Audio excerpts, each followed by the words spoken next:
What is up, RetroManiacs? Welcome to the Retro Card Chat Podcast. My name's Mike, and I'm from Mike's Retro Trading Cards. And you know, I don't share my softer, more sentimental side very often on the podcast here. Some might argue I don't have one, but I digress. Today, I thought I would bare my soul to everybody. I've written a little poem that I would like to share with everybody. And it goes a little something like this. It is tricky to rock a rhyme. To rock a rhyme that's right on time. It's tricky. It is tricky. Tricky. Tricky. Tricky. There you go. You like it? I don't. Did you write that? Is that? Yeah, I just wrote it this morning before we recorded. That sounds familiar. That doesn't sound right at all. No. What? Are you sure? What do you mean? There's something off. It sounds like little. Yeah, I mean, I don't know. I don't know what you're talking about. Oh my God, that was good. Can you say it again, but say it in more of like a rap singing style instead of a poem? It's maybe I'll rock a rhyme that's right on time. It's tricky. See, that sounds now we're going to get copyrighted. Way to go, EP. Bleep that. Bleep, bleep, blop, bleep. You got bleep if the that. podcast is not here, this is why. That's why you won't know it. But oh my God. I may not be tricky, but I know two guys who are, and they are Joe Day and EP Eric Bahalik. How you doing, boys? I don't think that part sounds right either. So what you're saying is we're turning tricks. I mean, yeah, okay, that makes sense. Don't think I was saying that. Nope. Okay. I wasn't sure. That doesn't check out either. sounded like I'm not 100% sure. I'm doing as well as can be expected, Mike. It's been a rough week. A rough 7 days, if you will. Pitt has lost back-to-back games from one Saturday night to another Saturday night, losing to SMU, which is fine. They're a really good team. And then losing to UVA, which, I mean, we were down to our backup quarterback. We were down to our third-string wide receiver with injuries. But again, another loss for now the 7-2 Pitt Panthers. It's very depressing. So I have gotten a drink, obviously. It's the last of the Bloody Mary mix.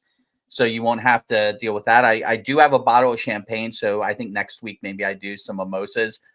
Though I am going to the Pitt Clemson game. So I don't know if I'll be doing anything but Gatorade. We don't know if Joe will be here next right. week. Yeah.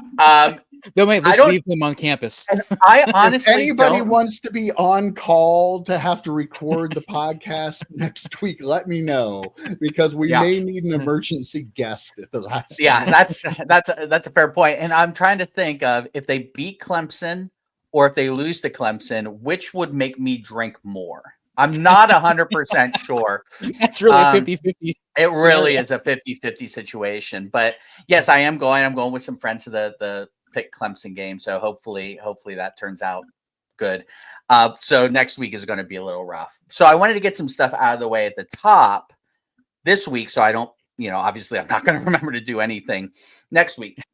So you boys remember when I got these made for us, right? Yeah, very cool. Yeah. You have those. EP uses them in his videos. I have them. We've given some away. Scott has one. So they're very, very cool, very fun. These were done by a guy on Twitter, Slab Stands. Okay. I've been trying to reach out to him. He's been MIA. He hasn't posted on. Yeah. Did you see that? Hasn't posted since like December of like last year. Like it's been that long. So I've been trying to get some new slab stands made for a special project I'm doing, but unfortunately I could not find any like this. He's not doing them anymore, or he's just off the map. So I had some slab stands made from a different guy. Now these are more for like oversized cards or for like landscape cards, which I love. I love those horizontal cards you can see behind me. Are you ready for these? Oh, dude. That's amazing. Of course, it's got Joe Day on it. So it's got my audio listeners. Yes. I'm sorry. Yes.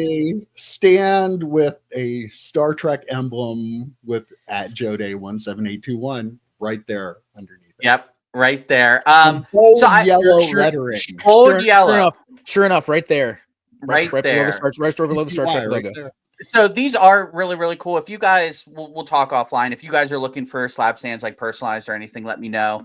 But I do want to shout out the guy because he was really great to work with.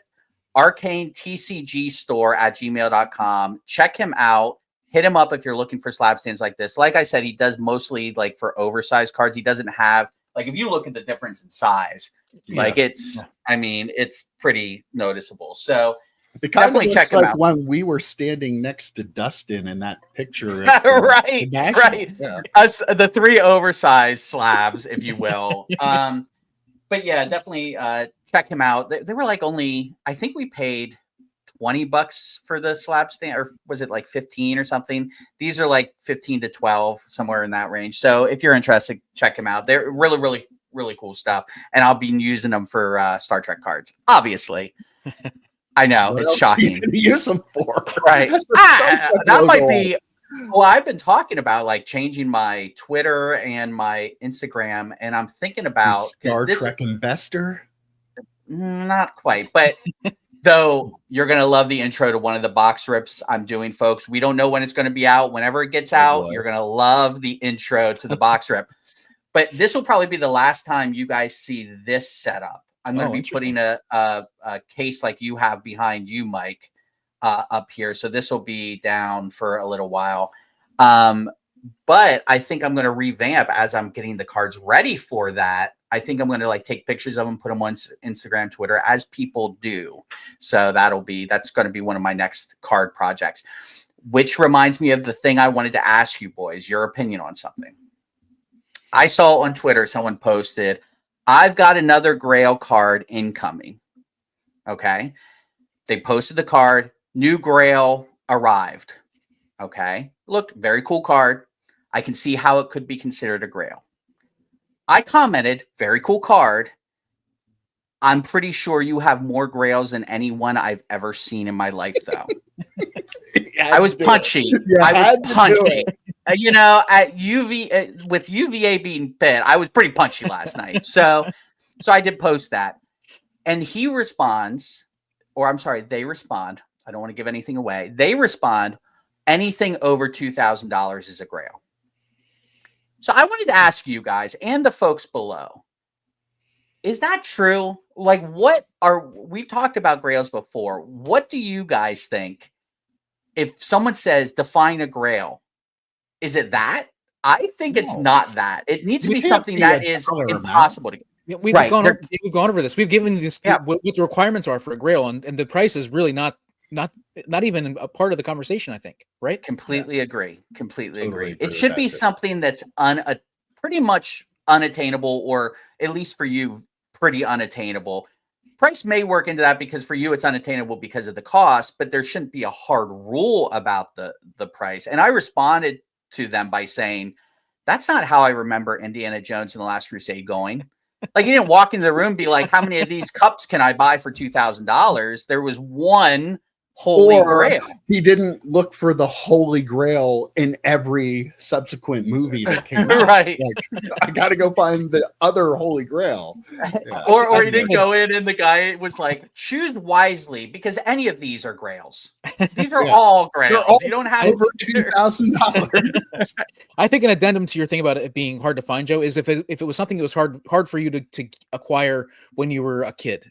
Like nostalgically, like it was something like this has been something that I thought about, forever when I was like 13 years old. I wanted a 1986 Jose Canseco card so badly, and then you acquire that. Like I think that can be a Grail because you're probably not going to get rid of that card. I feel like that fits the bill too.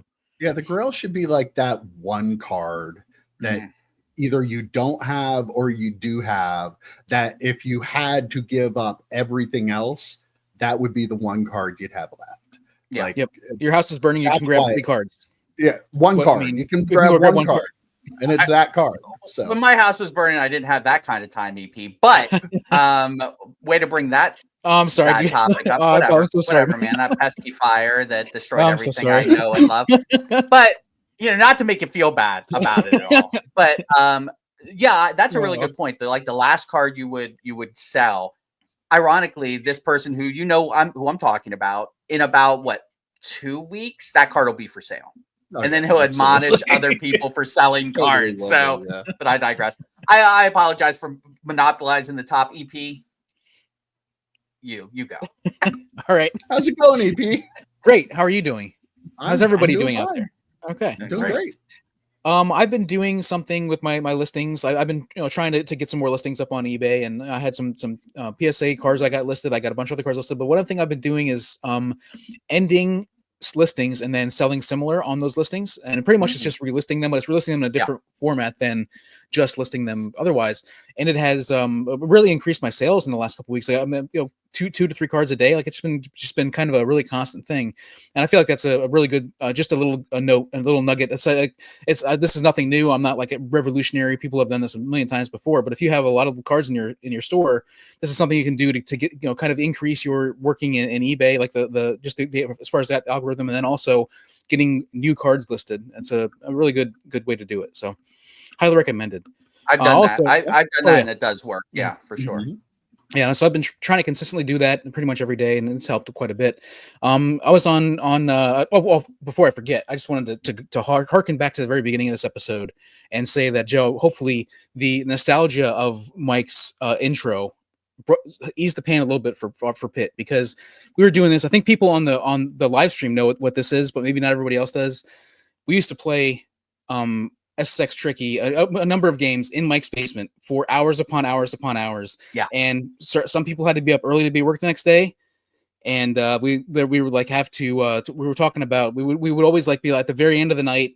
It is a couple hours till dawn probably. And can you do one more? And EP would do one of these, and we just do one more game. One more game of Super Monkey Ball or SSX Tricky. And it was, I mean, we're talking about nostalgia and great times. Just that was so much fun. That really kind of the reason why we're here is that kind of stuff. So I just wanted to say that the GameCube, man, the GameCube was that was the clutch system. Like the games were so much better. The GameCube made for GameCube games were so much better, and we played them probably more than any other system. I would say you had all the systems down in the basement, Mike, but I think GameCube was the one we really went to. Oh well, what had the 4 parts? So. Well, I had one other card thing that I want to say. I think my computer was just messed up a little bit there. I had one more thing I wanted to say. I had a card situation last night that I wanted to win a lot, really, really badly. 487 1990 Marvel Universe cards. Every one of them soft sleeved and like seemed to be in very, very good condition. They were just opened in a box like 5 years ago. Seemed like they were in really top condition. I went $125 on it, and I should have gone like half price of a box. I mean, there's no stand demand cards in there or whatever. And so like I'm sure the ones that were gradable were probably taken, but these were all high quality. I should have gone way more. It ended up selling for I think like 127 or something like that. I should have went for more than that. And I just like I wanted for 131 EP. Oh, really? Was that you? Yeah. I wanted. Okay. No. It wasn't me. It wasn't. But I mean, like I've been looking at those. Like I really want to open a 1990 MU box. I'd love to open one. They're just so expensive. But I mean, to get like 487 cards is a pile of cards. They had the Spider-Mans. They had the Captain Americas. It had all the main characters in it too. And it was a total brain fart to not go a little bit more. 175 even. 200. We should talk more about something like that. What do you think on Wednesday, guys? Could like boxes that like boxes that we would really like to open that have been on our watch list. Maybe we should let's do that Wednesday. Let's talk about it. Just shut up and buy. Let's just shut up and buy them. That makes sense. Let's do that on Wednesday. Let's talk more about that. Okay, we'll do that Wednesday. All right. Well, first of all, I do want to say we crossed over the 1,500 subscriber mark. So thank you, everybody. And if you're watching and you have subscribed, hit that button. We want to get to 1501. We're a little over, I think. Unless we dropped. I don't know. We could have dropped. It's possible. We could have. But I have to share a little story because I'm a dumbass. We all are. 100% a dumbass. And, some people Mike's don't like to teased this share story that. to us. I've teased it before so we started. They don't know. know. But I did something really, really, really, really dumb that I didn't even realize I did until, I don't know, about 6 months later, maybe. But I had a Panini Points card for 2,500 Panini points. And I had a person that bought that card from me the other night. When he went to put it into Panini, he said, "This has already been redeemed." I'm like, okay, I'm sorry about that. I don't know how this happened because I pulled this out of a pack. I don't know. I had it in my stack sale, but like I had the stuff all covered up on it. So I was curious. And then I got to thinking, I got this from a box of WWE Chronicles. And I had opened that and posted the video on the channel. And because Panini doesn't give a shit about the fact that people post stuff, the card was in the pack backwards. So when I pulled it open quick, there was a split second where if you slow the video down to like a quarter, you can clear as day see the code on the back. First of all, why did they not cover up the code? This is my own fault for not like catching that and editing the video, but like I do a lot of the video editing and it gets a little monotonous when you're trying to do this and it's not our full-time job. So I just didn't think about making sure I covered that up. But yeah, when you go through, like it's only there for a very short time and then I like pause it. over. Yeah, but like if you go at quarter speed, you can very easily pause it. And somebody watching the video got 2,500 Panini points from me. So you're welcome. I hope you enjoyed them. If you're watching, hopefully you at least liked and subscribed after that. Yeah. Right. Hopefully you did. So hopefully you watch our content. But yeah, I mean, I'm dumb. I mean, it's my fault. It is totally my fault for not catching it, not thinking. But at the same time, why do they make the cards like that? That the code's just right there. You don't have to scratch or peel anything off. And they put them backwards in the card. In this era of breaking and YouTube and stuff, like kind of feels dumb that those codes are right out. And I'm sure I am probably not the only person that has had this happen. So, guaranteed. But I'm dumb. I watch a lot of breaks, okay, legit. And I see a lot of Panini points get pulled. And I think to myself all the time, why are you not covering up? There are, without a doubt, I wouldn't be surprised if scammers go to breaks just to watch to see if they can do this. Yeah, like, sure. And yes, it's on Panini for sure. They should do it like the little scratch off like you do with gift cards.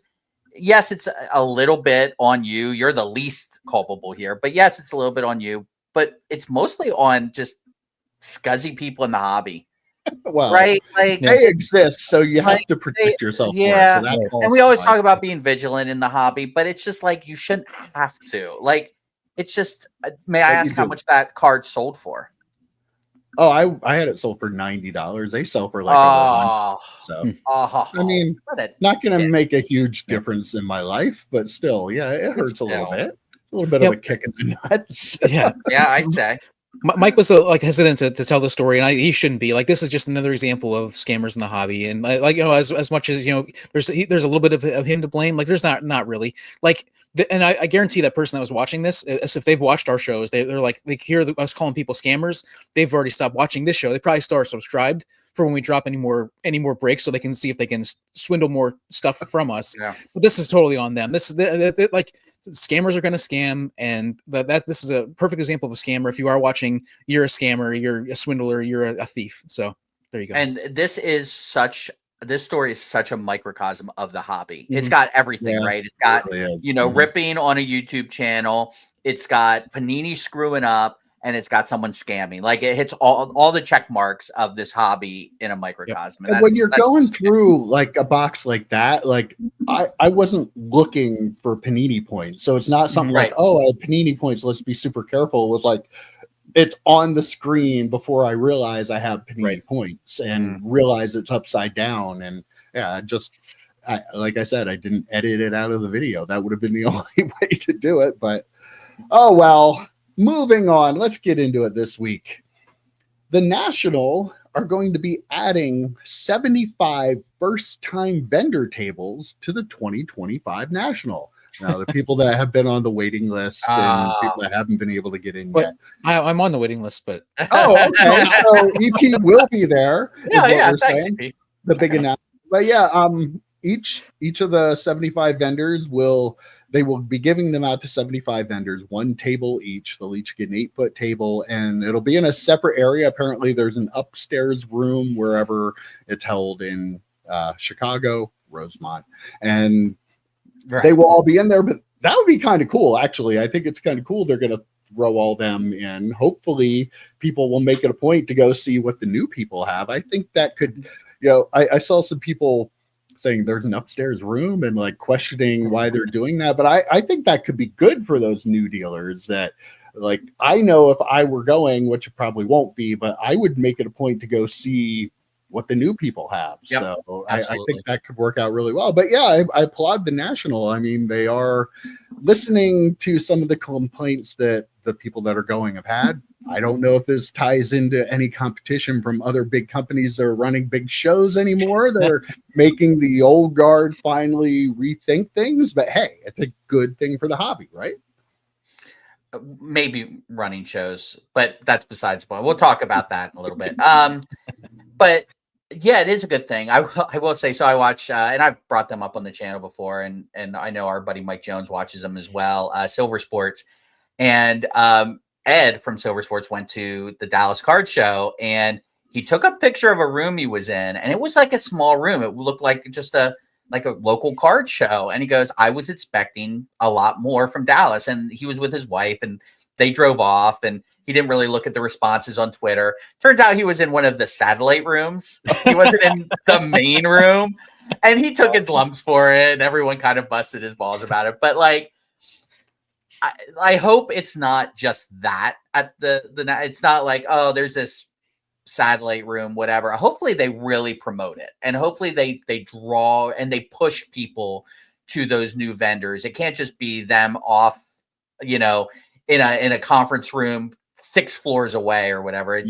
Hopefully it's something where folks can actually get there easily and are encouraged to go there, because I don't know how much a table at the National costs. It's definitely not as much as some of the competition, but I'm hoping that they put some good vendors there and they give them a chance to pull in some event goers.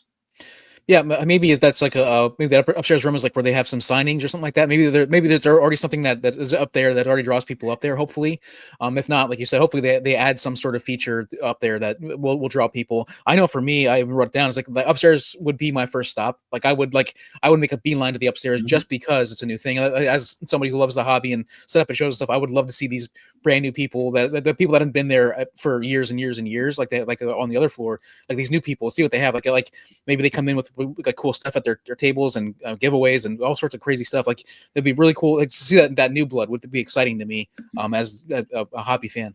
Yeah, I agree with that too, because I do understand some of the complaints of people, because we're walking around like seeing people selling like just licensed merchandise and like honestly crap on the floor of the National. There were like tchotchkes like right in the middle of like the front row. I'm like, they were selling like jewelry. Like, selling jewelry, places selling like just regular replica jerseys and stuff like that. Just I don't know. Most of the people there aren't there for that. And there are clearly people that have probably been there for a long time. And if you're one of those people, I'm sorry, but it just doesn't interest me. And it doesn't really interest a lot of the people that are going there. But I mean, they must make enough money to keep going back. Clearly it interests enough people, but it might be for the spouses that get drug along. I honestly like the that's very true. Would be surprised if it's like, oh, or here's a kids that aren't really into cards, or daughters that aren't into cards yet. Nobody else.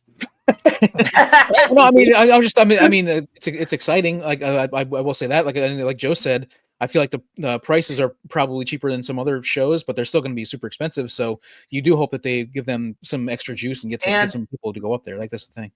We've gone to the National twice now, and it almost feels like when you go in, you see the same dealers with the same inventory. Like if I'm one of those, to EP's point, I'd go upstairs first or wherever they're at. I'd go there first. But I hope that they see, because they haven't been vendors before, they've been on a wait list, but they've clearly gone to the national. I hope they see some of the things that other vendors do and annoy people about, like not pricing their cards, not having an area specifically set aside to buy, like, so they're not covering up all the cases. And they do some of the things that we wish the vendors that have been doing it for 30 years the same way. Hopefully they do it differently and they go where the audience wants them to be, if that makes sense. How many jugglers are going to be up there in that extra? That's a good fine point. That's a fine point. Only Mike would have. If there are, well, how many tables did you get? Juggler. How many tables did you get? I got 3. I got 3 tables. So I got one for juggler. One. You're lying. You can have one. You don't have enough room there for a juggler. All right. Well, apparently, according to Neo Cards and Comics, FanaticsFest is supposed to be moving earlier before the National in 2025. He was saying that he was hearing that it was going to be in late June. So going to be a good month in front of the National. Find it interesting that Fanatics might be, we're not here to compete with the National. We're not here to blah, blah, blah, blah, blah. But, after our first year, we're going to move this before the National. I feel like you are competing with the National a little bit, right? Maybe. Yeah, this is like the classic political thing to do. Oh, I'm not doing XYZ when you're actually doing it, just to kind of, well, if I say I'm not doing it, that should be good enough, right? I mean, we're not competing, but we're going to do everything we can to compete.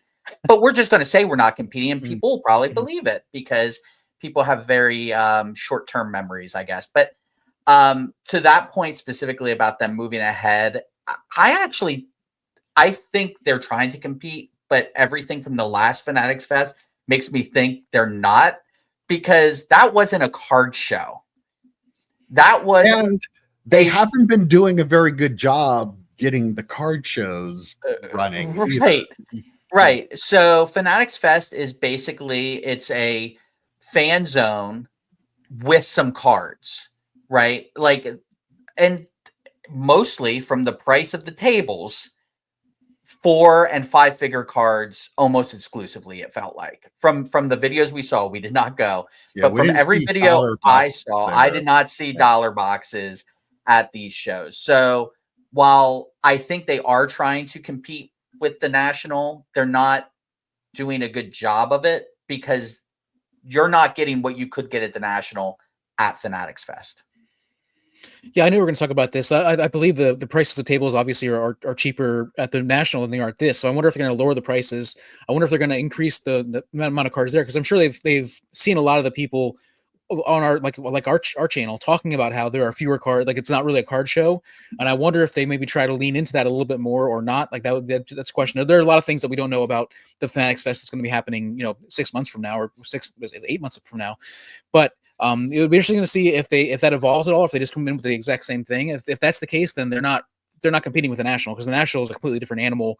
They are competing in the terms of trying to get that money before the National, trying to get people locked in. That's a really good point, actually. Before the National, like that's I mean, that's a good reason why it would move ahead. A good business decision to do that for sure. But I feel like it's I have not a huge desire to go to Fanatics Fest. I would go to the National, even in Chicago. It's a long drive, obviously, but I mean, it would be really, really cool to go to Chicago to go to the National. But I have no desire to go to any Fanatics Fest. We'd have to drive to Chicago from the National EP, though. Sure. Wait. The Nationals in Rosemont. Again, it's not in Chicago. It's in the suburb. You're right.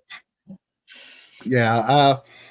I mean, maybe since I'm probably not going to do the 10-hour drive to Chicago next year, maybe I will go to Fanatics Fest. I didn't go this year just to check it out, see what it is, something I'm considering. It's kind of cool, all the autograph signings and stuff, although I didn't get anything signed at the National, right. So maybe I don't care. But, I mean, it's not that far away either. Like, New York City is about 2.5 hours from here. So, might be something I'd consider doing this year. But yeah, I mean, you're right, EP. Moving it in front is all about the money. I think they want people to have money, want maybe the dealers to have their top inventory before that. And if they lower the prices a little bit of the tables, like that way, you could really make a. They're not going to do that. They're not doing that. I don't know. Yeah, it will be interesting to see though, like how the card component like changes or stays the same from last year. Are they going to expand it?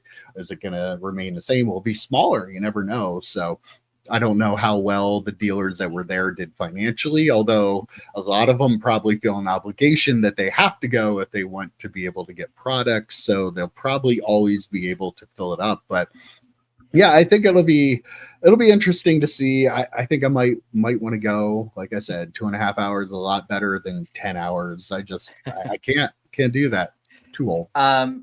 Yeah, I just want to shout out EP's point too. I didn't even think of it that way, but yeah, a lot of having your best inventory before you go to the national taken.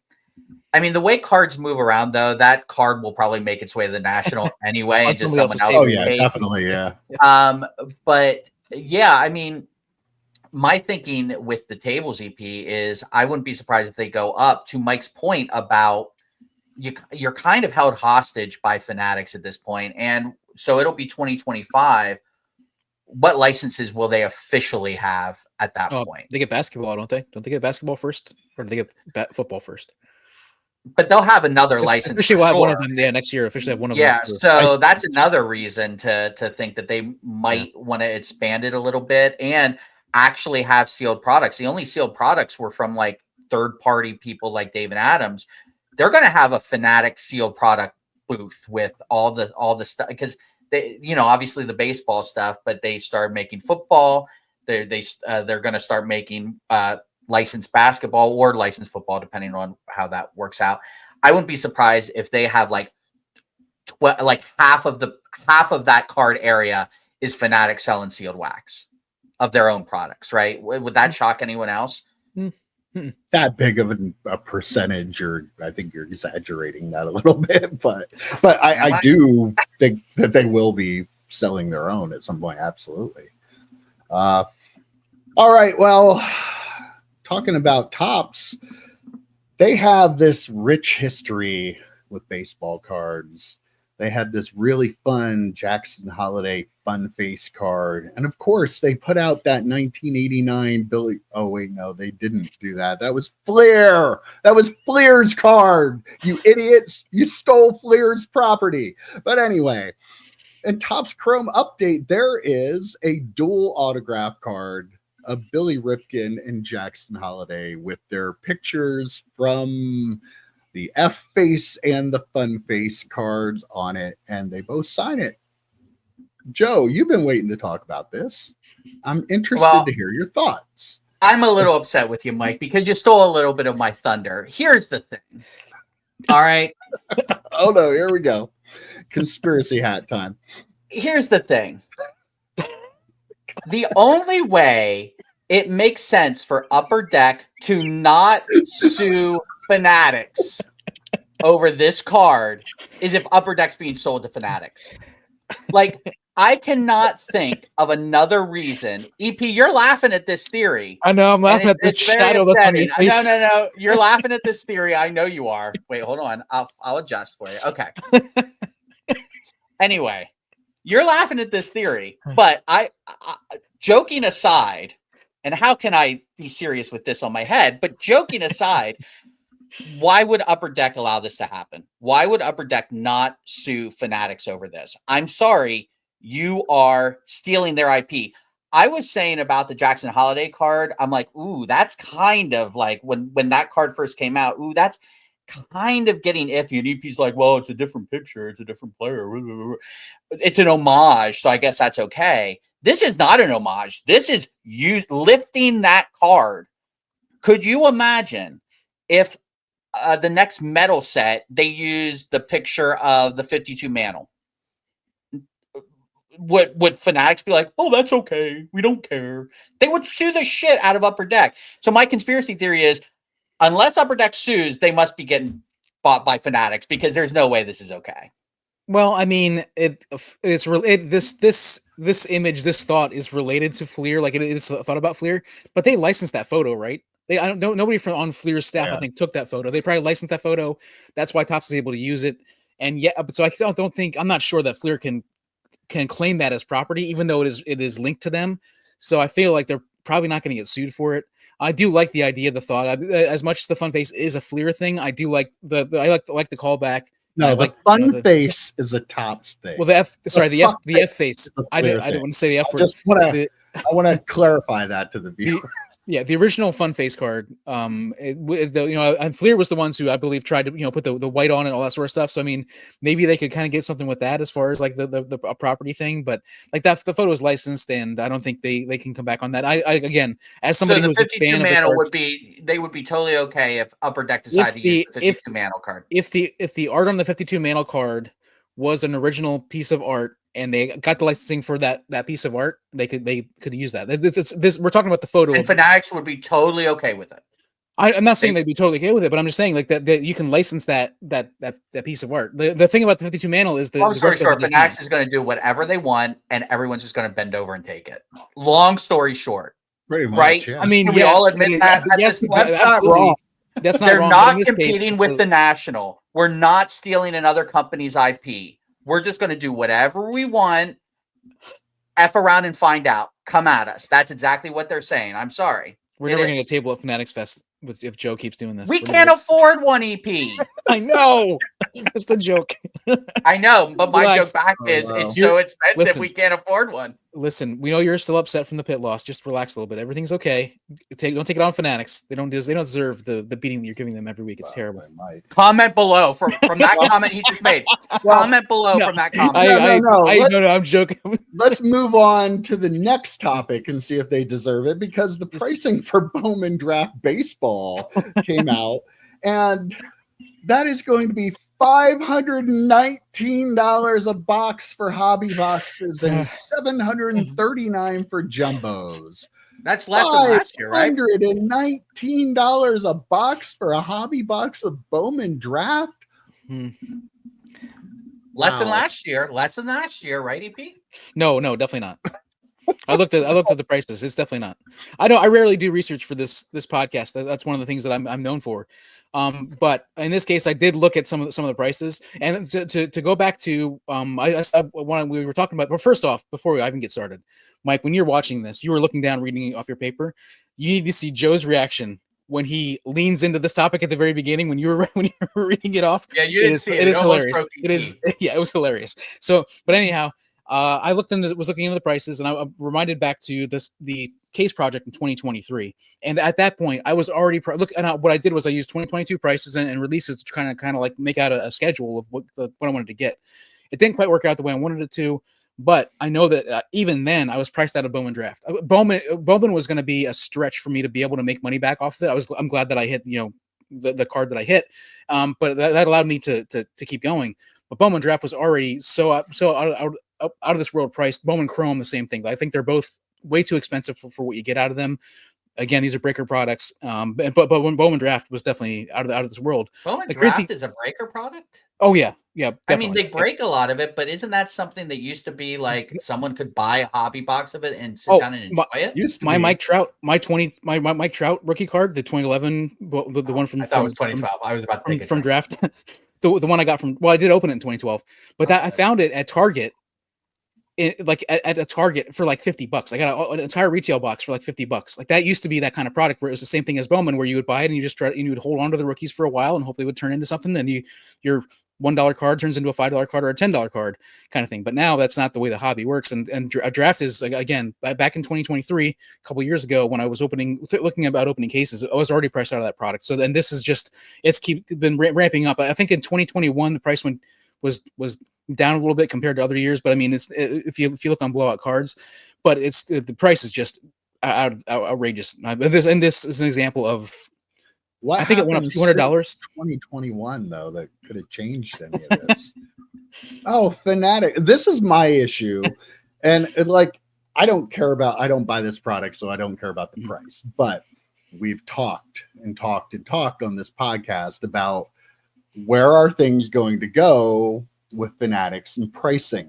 And now we've seen one of their, flagship products over the last from 2022 to 2023 to 2024, just taking those incremental steps up and up and up. I don't know. Was it like $4.89 or something last year a box? I don't know what the actual top price. I know what the blow up price is now. I think it's gone from like $4.50 to $5.19 since 2022, and that's what we've been worried about. Yeah, they're not just gonna overnight double the price of boxes, but let's raise it 30 every year, and then within 5 years, pot with the frog in it situation. You keep raising. I don't know what that means, but you never heard that before. No, so it's okay, but right. Go ahead, just finish your point.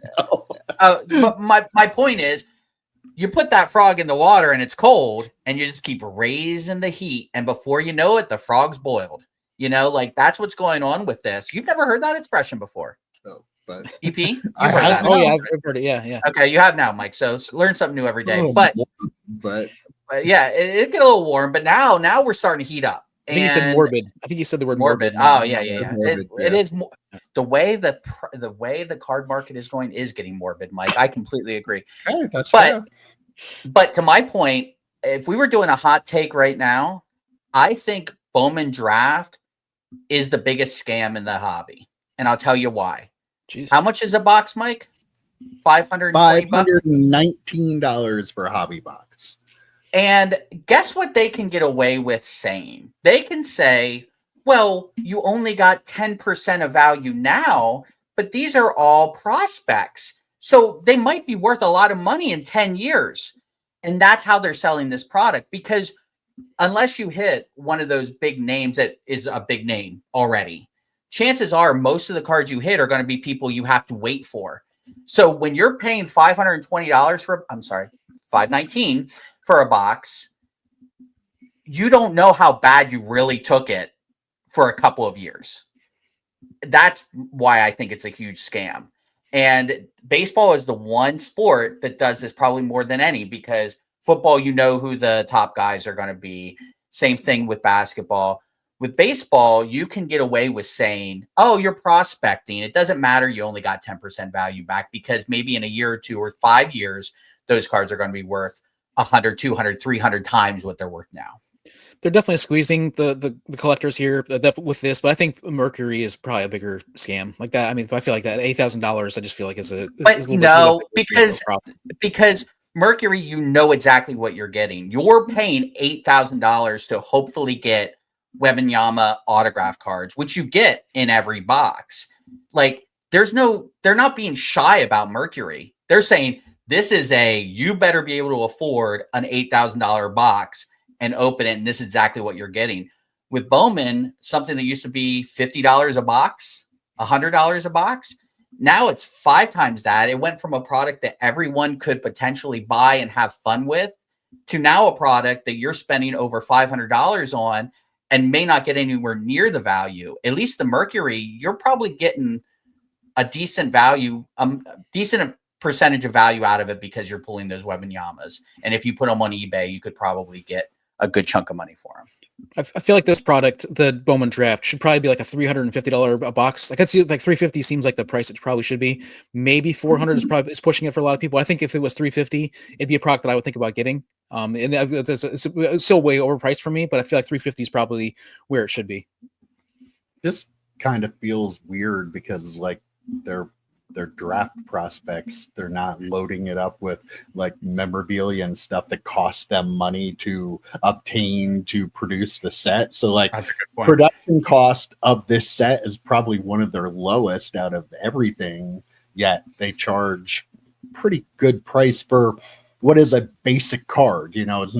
There's nothing, it's just a paper card. So it's probably, I mean, there's paper and chrome and obviously in packs, but it's, I think all the autos are chromes, but I think this is maybe a reaction to Paul Skeens as a draft pick and people trying to take advantage of the Paul Skeens and him being in the draft product last year, and kind of like, and they're like, oh, well, people wanted it last year, they're going to want it again this year because that's where Skeens was in. So let's just jack up the price. I'm not saying it's a good thing, but I think it's probably a reaction to that. Paul Skeens could not exist in this world that we live in right now, and the cards would still have gone up in price. Like, I don't think, but I think it's more. I don't think they care who was in or who will be in this product. They were going to raise it no matter what. I mean, and Panini, again, I'll be fair about this. Panini does the same thing. I mean, they're going to, when they knew they could do it, they have raised their prices. But Fanatics has seemed to, with the exception of this pod, because, we'll push back against the man, Fanatics has kind of gone under the radar about this a little bit. People maybe are mumbling to themselves about it, but they're still going to keep buying it because they don't want to piss off the overlords, right? So, like, everyone throws Panini under the bus for, how expensive your products are. Well, comparatively speaking, Fanatics are going up pretty high too, and no one seems to really care as much. And I that's a little disconcerting. I feel like they're not there yet. I think Panini is still higher in general on their stuff, and they give a Mercury and give fewer cards. You can't compare apples and oranges. You're just saying it was a different thing. You can't compare apples and oranges. Bowman Draft Bowman Draft has like 1,000 cards in it, lots of chromes. You're gonna get a lot of color, and you're gonna get a couple autographs out of a box. But I feel like 519 it's getting close. But I still feel like if you're I don't think. Give me a box of they do. Give me a box of. I'll take a box of Luminance over that any day, because you could still get JJ McCarthy autos. You can still get Penix autos, which again, that's my hot ticket, right? But you can still get autos, and guess what? It's half the cost, maybe a third of the cost of Bowman, and you know what you got. Panini's not trying to trick you in that aspect. You know what you have. With Bowman, you won't know what you have until it's too late. For baseball fans, though, that's part of the draw of that product. But it used to be part of the draw of the product. Plus, it was like $100 a box. So when you're going to prospect, if you're going to prospect, sure, buy a couple $100 box of cards. But when you're talking over $500, it's more than prospecting is out the window at that point. Like, you're putting an investment into these boxes. I don't know. I could be completely wrong. It's happened once or twice before, but I think next year, guess what? It's going to be $550 a box, if not more. Oh yeah, I don't disagree with that for sure.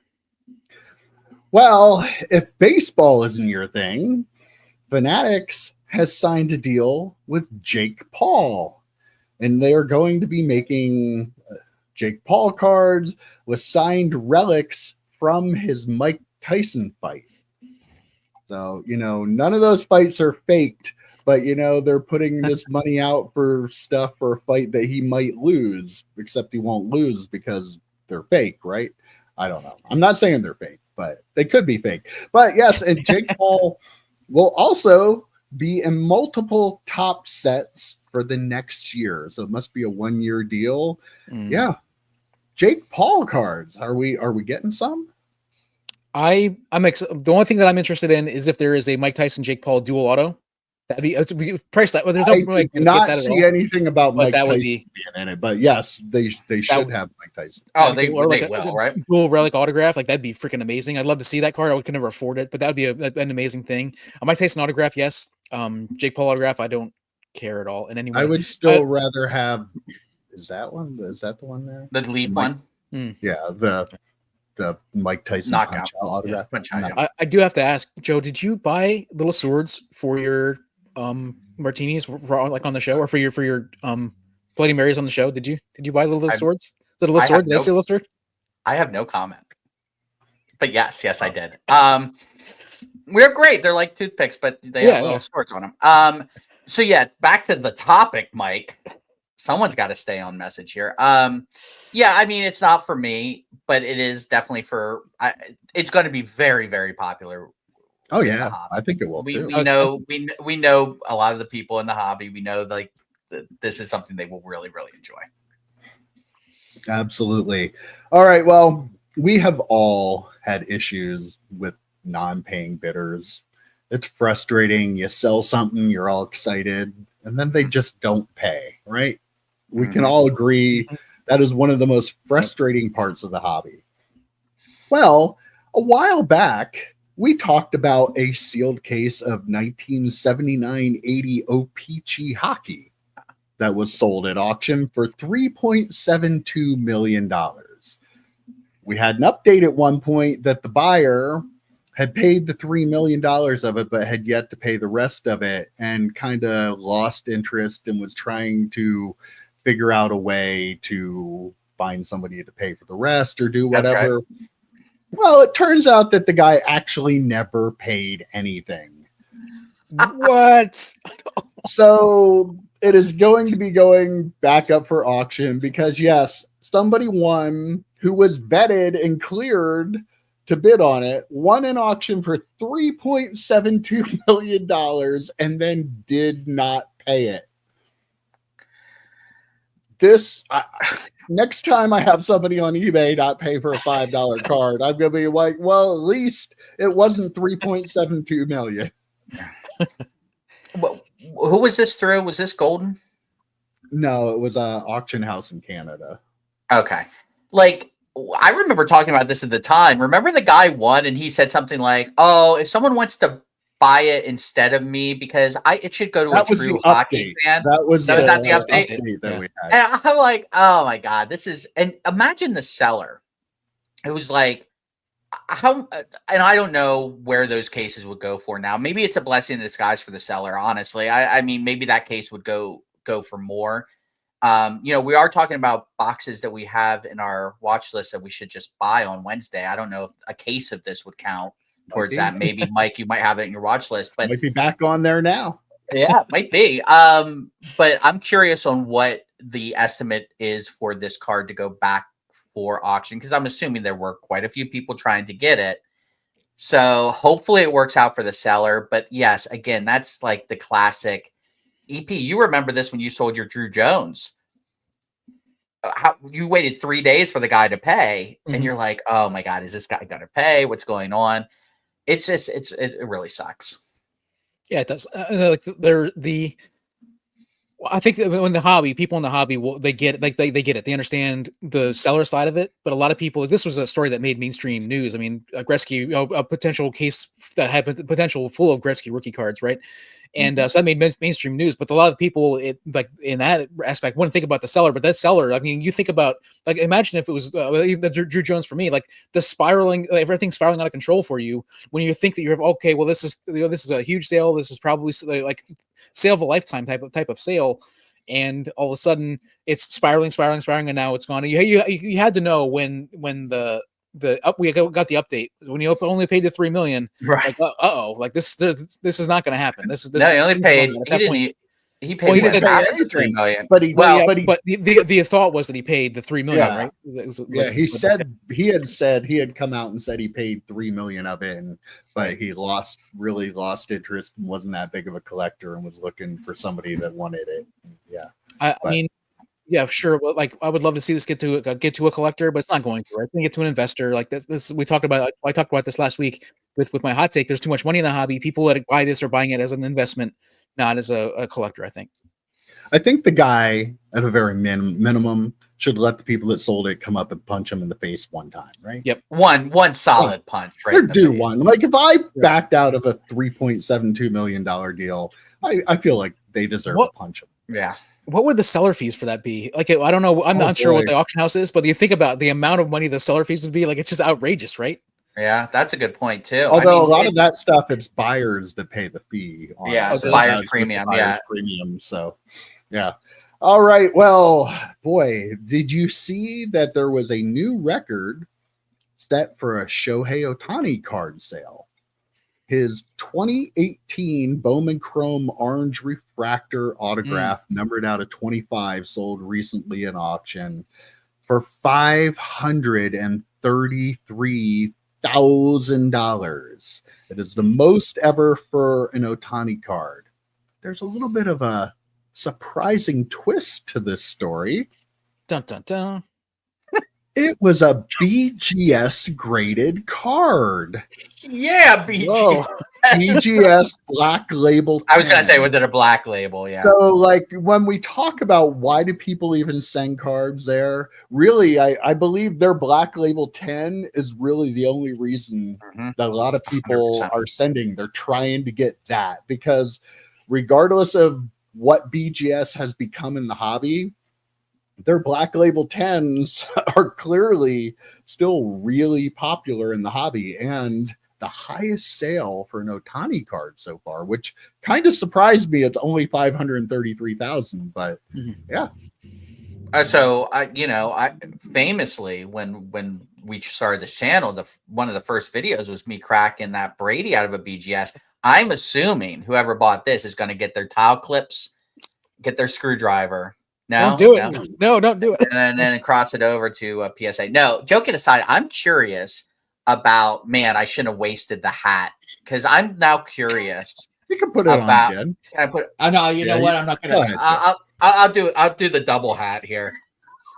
Is this better or worse? Is this better? It's somehow more ridiculous. Yeah. Oh wow. Yeah. I'm sure. I'm worried it's going to like fall off, and, like take out my Bloody Mary, or it's going to get clipped by my ceiling fan. I'm curious though, how many Black Labels they've started pumping out in the last couple of years. Like, have they seen that, oh shit, the Black Labels still hold a premium, let's start pumping, like we say about PSA, pumping out 10s. I wouldn't be surprised if BGS says, we don't care about our credibility, let's just start pumping out Black Labels. Boy, you guys can't take me seriously when I have that on. No. But yeah, I mean, what do you think? Like, I'd love to see the numbers of Black Labels over the last couple of years, percentage wise, of the cards they've graded compared to previous. Yeah, I mean, they're definitely. Yeah, there probably are more, but they also have graded more. But yeah, the percentage is the key there. That Black Label is still the unicorn, one of the unicorns in the hobby, right? Like, that's the thing that you just never see. I love orange refractors, like they're my favorite kind of refractor from all the Topps products. So when you said that, I got a little glint in my eye, probably because I do like the orange refractor. I do not own a Mike Trout or a Shohei Ohtani orange refractor from any kind whatsoever. But that one, I mean, that's a wild card. It's easily one of his most limited number rookie cards, and for that to get a Black Label 10 is really, really cool. Again, Joe, you bring up a good point. You wonder if they are putting out a few more 10s here and there, just loosen them a little bit. Yeah, just like, hey, I mean, even though they are still probably setting records with their number of grading they're doing, still you get a few more Black Labels out there, they're probably going to get more customers. I'm guessing. Very possible. All right. Well, their competition, PSA, not sure if you've seen this, Joe, but you might be interested in this. They are starting the PSA autograph series, where they're going to do hosted autos like CGC does. The first one is going to be Sean Schemmel, who does the Goku voice from Dragon Ball Z, apparently. Oh, yeah. Sorry. Oh, him. Oh, okay. Yeah. But apparently they're going to have artists, actors, actresses, and athletes do these signings. Works pretty much the same way. You send in your item to get signed, your card, and they will slap it up in the label. But yeah, PSA now hosting autograph events that you'll be able to do. I've always been a fan of these. I think this is a good idea. And with all the fake stuff that is out there, and I've made my opinions perfectly clear on autograph authentication. It's all an opinion. Wizardry. You don't know. So at least this way might get an opportunity to get something that is actually real, and it's real, it's slabbed there, and I don't have to go someplace to go get it. And we're going to do the same thing our closest competitors actually do it. So yeah. So I actually was one of the people who, when CGC started doing the third-party authentication, which JSA is probably the best in the business, right? We agree that out of all the authenticators, they're probably one of the top, if not the top. It still gives you pause, though. Like, that's why I think them, I don't want to say soiling the yellow label, because that's a little over the top, but like, for the yellow label, it was you sent a comic book or cards in some cases, off to CGC. Todd McFarlane's sitting there, and someone is watching him, and he's signing autographs. And you know for a fact that that's what was happening. Now with being able to send third-party ones in, even though the label's just a little bit different because JSA is doing them, it still gives me pause. Like, I don't feel comfortable buying something like that. I would buy an old school yellow label, but not something from the new stuff. PSA doing this, man, shot right across the bow at CGC. Basically saying, CGC, you tried to take business from us by buying JSA and having them do what we do. Now we're going to start doing events like you do, and we're going to do them better because we're bigger. And that's exactly what's going to happen. I wouldn't be surprised if, Mike, you mentioned athletes and actors and things like that. Wouldn't be surprised if there's comic book artists and comic book writers because they're really pushing that comic book. They did really say artists slab. Too. So yeah, said artists, but yeah, I wouldn't be surprised if comic book folks are doing this for their comic book slabs. But yeah, if Patrick Stewart, if they have Patrick Stewart and William Shatner there, I'll absolutely send something off to get graded, to get autographed. Wait, then probably. Do you have anything of Patrick Stewart that isn't already autographed? Or would you get it like double autographed? I like it. I like the double autograph idea. Yes, I do have some of the hobby right there. I have to buy some. Has one auto. Mine has two of his auto. I have to buy some cards. I actually did open up a box of like 2000 Star Trek Cinema, and it has a couple of cards with the two of them on it. I'll send those off. But no, like they have comic books and magazines and stuff that they've been in together. I would definitely consider doing it. It would be a lot of fun. But I like this for PSA. It's really smart business move, and it is a shot directly at CGC. Yeah, definitely. Yeah, definitely a great business move, and also a great move for collectors who want to get these autographs like that. I mean, and the checklist. I mean, they're not going to do athletes, but that's typically these such things don't involve athletes. There are other ways that you can get athletes autographs in a lot of cases where I think this is kind of opening up to that. I did come up with two good ideas. When obviously Joe, good points and everything. I came up with two good ideas for the hobby that I think they're really going to make a difference. One, Pokemon autographs, the artists that do the Pokemon cards. Why don't have we not seen those? That'd be kind of a cool thing to do. But then a bigger one, and I know Joe's going to love this. What happens when they start autographing the slab with the card in it, and then slabbing that slab? So it's an autographed card that then the slab gets autographed. Then you slab that slab. And what do we think about that? Let's do it, right? So has to be. That's hilarious. It's not exactly the same thing, but have you guys ever watched the show Veep? No, I haven't seen it. I want to. It's a great show if you like making fun of politics. It's a really, really funny show. But she's doing a book signing, and someone comes up with their Kindle, and she's like, what am I supposed to do with this? And her one staffer who's like oblivious goes, "Oh, just sign the Kindle." And that way you signed all the books that she's read. And that just kind of reminds me of that a little bit. But we've joked around how long before slabs get slabbed. Oh, that'll eventually. That's going to happen eventually. Like there's going to be another company that does it. But yeah, that would be hilarious. EP have one of my Patrick Stewart autograph cards that's slabbed autographed again.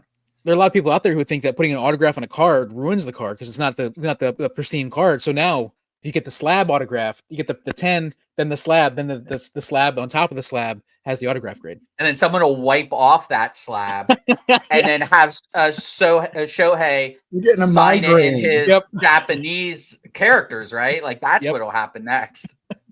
I really think though, and there's already somebody that does this, but I feel like you're going to have somebody slabbing the slab, but they're going to be grading the job that PSA did on that card. So we're going to have different levels of a PSA 10. We're going to have a PSA 10 graded 100 or a PSA 10 graded a 94. Or they do this already. Not the numbers, but they have that diamond thing. And they have different levels of those diamonds. You know what I'm talking about? Those little diamond stickers in some of them. I forget the name of the company, but they have gold eye appeal, silver eye appeal. Yeah, like this is a thing. That's what I'm saying, but that's going to go to a slab where you're actually going to get a number grade of the job PSA did on their grade. So you're going to only be if it's a 10, you're going to grade the 10 on this, because let's be real, not all 10s are the same, right? We need another company to step in so we know which one is the best 10 and which one's the worst. And the company is going to be owned by Collectors Universe, everyone. No doubt. One of the things I was wondering about, though, like all these are going to be in-house, but I wonder if they're going to start going out to shows, having people at the shows. And doesn't CGC do that at shows now with like autographs? So I wouldn't be surprised to see that coming, where PSA is there and can take your card you're getting signed by the athlete in person or the actor, and then they take it and they slab it and get it to you after. So you get the experience of meeting the person too, and you get the authenticated slab. So friend of the channel who did an interview with us, Very Gary, is actually like a CGC, I don't know what the official title is, but watcher. So like he'll have like artists come to his tables when he sets up like different Comic Cons, and he'll be the one that kind of observes to make sure that they're actually signing these. That's cool. So if someone can do, like if someone who's running their own table can do it, like they don't, I don't think they have special staff that does this. I think they deputize people, so to speak, to go out and do it to watch them. So yeah, I wouldn't be surprised if PSA does that too. I mean, they're taking a lot of other people's ideas and using them as their own. So why not do that one? And they have the portable thing that they use at the National and stuff, like a way to slab cards, on the road. Why not do it? That makes a lot of sense. That'd be a really good idea. Jokingly, you know how people post those things like 4 autographs on a card and like which one would you remove? Like I'm gonna just start answering. I want Michael Jordan on all 4 of the spots. That makes a lot more sense to me. Yeah. Wouldn't a quad autograph Michael Jordan 4 times be worth more than one? So Patrick Stewart only does these like oversized cards, it seems, anymore if he's going to do his full name. But there's a lot of extra room there. So it'd be hilarious if Patrick Stewart like signed one of these cards like 3 or 4 times, just all over the card. He'd be like, you again. Just keep doing it everywhere on the card. That would be great. This guy again. Sir, did you really pay 3 times to have me sign this exact same card? Yes, sir, I did. Please, I love you, Patrick Stewart, please. All right. Well, one little trivia question here for our friend Joe up there. You are a big Warren Moon fan. Are you not? Is that fair to say? Well, I'm going to find out there's a Warren Moon toy over how there. big of a fan you actually are. Because I know what Warren Moon's favorite card is. Do you know what Warren Moon's favorite football card of himself is? If you have answers, you can jump in too. I'll give you a chance because you might be the real Warren Moon fan. I don't know. Could be. I'll let Joe go first, but I have a guess. I'm going to say his Flair Showcase Row Zero. Okay. There's a card, I think it's from Pro Setter Score, where the moon is in the background and he's wearing his Oilers jersey. Is that the one? Yes, you did it! Woo! EP is the official Warren Moon expert on the panel. Yes, it is the 1990. You've given me that card. Number You've given me that card. The hot gun with the full moon in the background. Yep. That is what Warren said his favorite card is. He said that he said he signs a bunch of them. People bring them to him all the time. I think one to get signed. Yeah. Yeah. This was not set up, ladies and gentlemen. No. This was legit. He is an expert 100%. Down there. He is. I mean, if we're going to define junk wax, right? Like that's a pretty junk wax set. And if we're going to define the king, that just tells you how different EP and I. He knew exactly it was a junk wax card, and he went right to junk wax. Me, I'm like, his rose card. Right. I'm like, his rose, probably one of his more valuable cards. That's the one I would pick, right? So that just tells you the difference between he and I, for sure. I want to say, remember NFL Play Action on the NES, the football game? It was I used the Oilers and Warren Moon in that so many times. I played so many games with him in it. He was one of my favorite quarterbacks back in the day. So there you go. Good job, EP. There you have it. And I actually hurt my hand hitting myself being so excited about that. But that was a pretty good chat this week. And I will get through this and I will see you next week. Take care, guys. See you, boys. Adios.